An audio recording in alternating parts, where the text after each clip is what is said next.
Ny vahoakan'Andriamanitra tao Egypta. Zay no dindinika rahantsika manana amin'ity maray ity, anasana anao ampitiavana.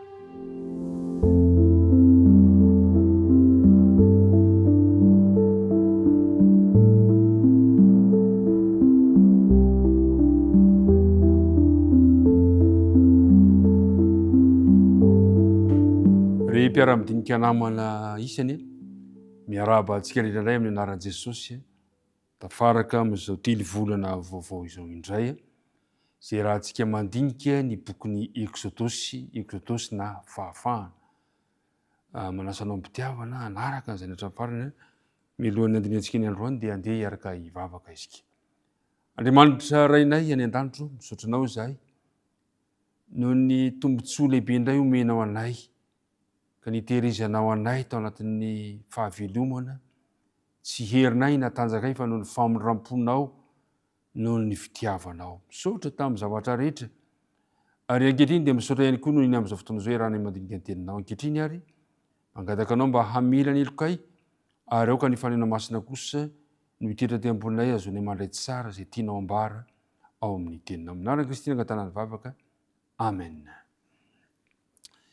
Anatin'ny telo volana dia iresaka ny amin'ny bokin'ny Exodosy isika, ary Exodosy na fahafahana moa nirazana izany, nanafahan'Andriamanitra ny zanany niala avy tao amin'ny tany Egypta. Fa androany isika dia hijery ny fanombohana izany tantara izany, ka nefana izany aza dia andeha mba irahantsika manana ny andinina tao tadina indray amin'ity herinandro ity, ny Exodosy toko faharoa, ka manomboka amin'ny andininy fahatelo amby roapolo sy ny andininy fahadimy amby roapolo no andinina tao tadina, izay manao hoe ny zanak'Israely ny sento noho ny fanimpony ka nitaraina, ary niakatra tamin'Andriamanitra ny fitarainany noho ny fanimpony. Ary Andriamanitra nandre ny fitarainany dia nahatsiaro ny fanekeny tamin'ny Abrahama, Isaka ary Jakoba, ary Andriamanitra nijery ny zanak'Israely ka nahafantatra azy. Ry mpiara-midinika namana, ny bokin'ny Exodosy dia manomboka amin'ny fampatsiahivana ny fitahian'Andriamanitra ny zanany. Fantatsika tsara fa rehefa nanorim-ponenana tany Egypta i Jakoba, ilay patriarika sy ny fianakaviany, dia olona 70 monja no niainga avy tany amin'ny tany Egypta, tany amin'ny tany niavian'izy ireo, tany amin'ny Genesis toko fahaenina amby efapolo, andininy fahafito amby roapolo no ahitantsika izany tantara izany. Kanefa ny zanak'Israely no fitahian'Andriamanitra dia nitombo izy ireo, zao no voalaza eo amin'ny andininy voalohany sy ny fafito jerentsika izany tantara izany. Ary zao no anaran'ny zanak'Israely izay niaraka tamin'ny Jakoba niakatra nakany Egypta, samy nandeha mba amin'ny ankohonany avy izy rehetra, Robena sy Simeona sy Levy ary Joda, Isakara sy Zebulona ary Benjamina, Dana sy Naftaly ary Gada sy Asera. Ary nisan'ny olona rehetra nateraka Jakoba dia 70, fa Josefa efa tany Egypta raha teo. Ary maty Josefa sy ny rahalany rehetra mba amin'ny taranaka rehetra izany. Ary zanak'Israely niteraka ka nitombo betsaka sy niamaro, ary ny ahery dia nahery indrindra ka endika azy ny tany. Fantatsika tsara fa noho ny fitahian'Andriamanitra dia niamaro ny vahoakan'Andriamanitra. Ary tsy vitany hoe niamaro izy ireo fa nitombo niahery indrindra. Zany no fitahiana nomen'Andriamanitra azy. Ao amin'ny ty tantara ity, dia fantatsika tsara fa nanjombona ny tantarany zanak'Israely tao Egypta raha ny fanoritsoritany soratra masina azy.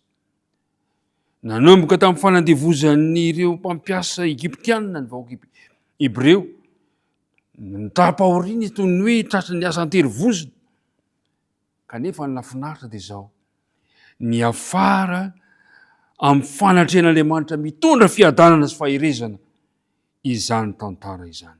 Ry mpiara-midinika namana isany, mijery ny vahoakany Andriamanitra.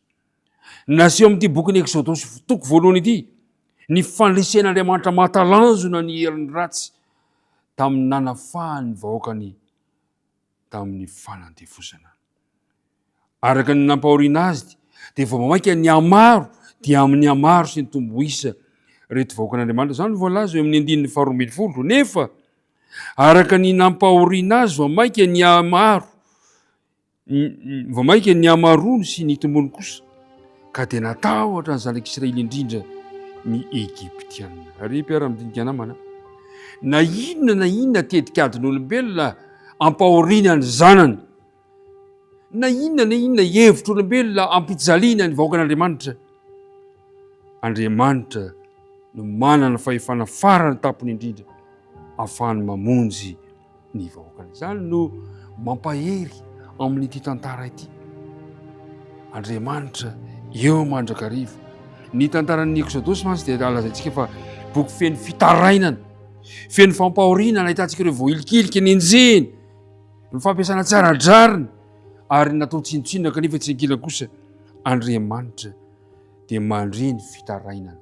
Andriamanitra mahita ny tolona atrehany tsiraray avy ary voamarin'Andriamanitra azy ny ranomaso latsaka, tonga izy mamonjy antsika ao anatin'ny fahoriana. Amin'ity androany ity ary dia tia hampahery anao fa Andriamanitra eo mandrakariva. Andriamanitra ny tompony teny farany, Andriamanitra vonona mandrakariva amonjy ny vahoakany. Amin'ity tontolo andro ity ary dia ekeo ary minofo Andriamanitra no mifehy ny tontolo andronao androany, ka dia izy no hamonjy anao na dia misy toejara sarotra aza alovanao androany. Ne hivavaka isika ny amin'ity androany ity. Andriamanitra rainay any an-danitro, misotranao izay no ny fitiavanao anay, afaka nandinika izany fiandohan'ny tantarany bokin'ny Exodosy izany, izay nahitanay sahady fa feno fitahiana ny vahoakanao, na dia misy zavatsarotra lalovana azy dia mamonjy miditra an-tsehatra mandrakariva ianao. Irenay ary androany mba hiditra an-tsehatra amin'ny tontolo andronay ianao ka amonjy tsy hamelanay ho irery, dia mitantana anay, mitahihana tsirairay avy. Amin'ny anaran'i Jesosy nangatana ny bavaka. Amen.